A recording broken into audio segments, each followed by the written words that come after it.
Balik sesyon nga po ng Kamara, nananatiling House Speaker si Leyte, 1st District Representative Martin Romualdez sa 20th Congress. Higit 200 ng mga kongresista ang bumoto pabor sa pananatili niya sa liderato.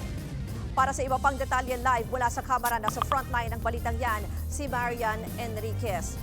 Marian, dyan ko rin kamustahin, ano ang naging botohan? May lumaban ba dito kay House Speaker Romualdez at meron na ba siyang mga binitawang salita?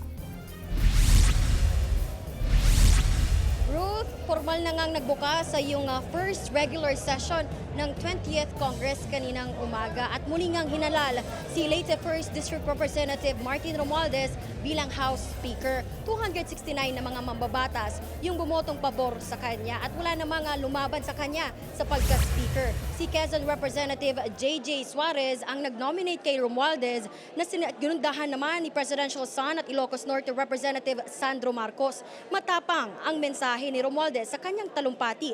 Nagpasaring siya sa Korte Suprema kasunod ang desisyon nitong ideklara bilang unconstitutional ang impeachment complaint laban kay Vice President Sara Duterte. Naninindigan siyang eksklusibong kapangyarihan ng Kamara ang paghahain ng impeachment complaint. Hindi ani niya ito ipinagkakaloob o ginagabayan ng ibang institusyon. Pakinggan natin yung pahayag ni Romualdez.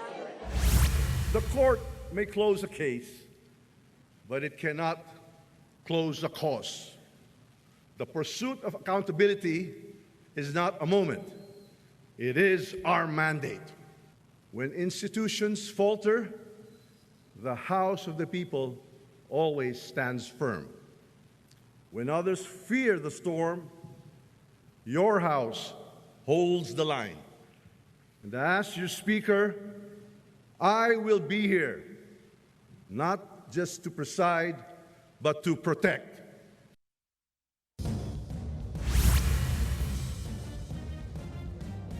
Samantala, hinalal naman bilang Senior Deputy Speaker si Quezon Representative J.J. Suarez at siyam na Deputy Speakers.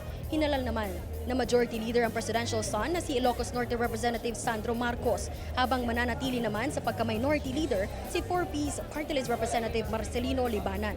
Samantala, umalis naman ng batasang pambansa si Davao City Representative Paulo Duterte at di na lumahok sa botohan. Sa isang pahayag, sinabi ni Pulong na hindi rin siya sasali sa minority bloc. Ayaw daw niyang maging bahagi ng tinawag niyang political circus na nakalimutan na kung sino ang dapat pagserbisyohan. Yan ay ang taong bayan.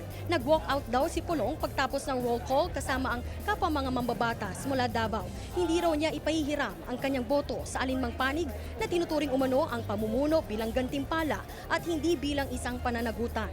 Ang mababang kapulungan daw ngayon ay hindi na bulwagang kinatawan ng taong bayan, kundi isang entablado kung saan mayroong script na ginawa ng mga makapangyarihan.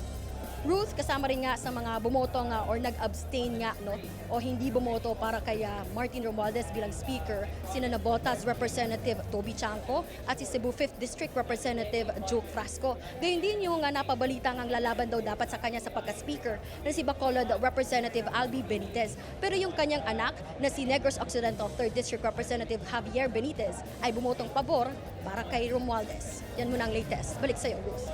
Marian, nakikita ko dyan sa likod mo na nagsisidatingan na nga yung ilang mga kongresista, pati mga guest at kapansin-pansin na wala yung pangkaraniwan na red carpet. Kasi nga may ibinabang memo ang House, pati ang Senate na walang red carpet. Pansin mo ba na talagang mas simple ngayon, may pinagkaiba itong seremonya sa katulad niyan, yung datingan ng mga guests dyan ngayon sa batasan? Tama ka rin, Ruth, kung makikita nga ninyo dito sa kinatatayuan natin, nandito tayo ngayon sa North Lobby ng Batasang Pambansa. Ito yung dating nilalakaran nga, makikita nyo nilalakaran ng mga bisita.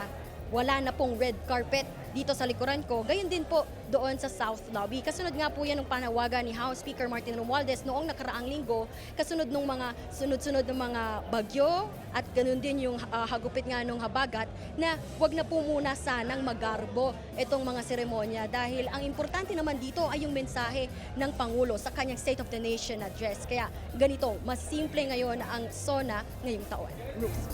Yan po ang Express Report ni Marian Enriquez mula sa Kamara.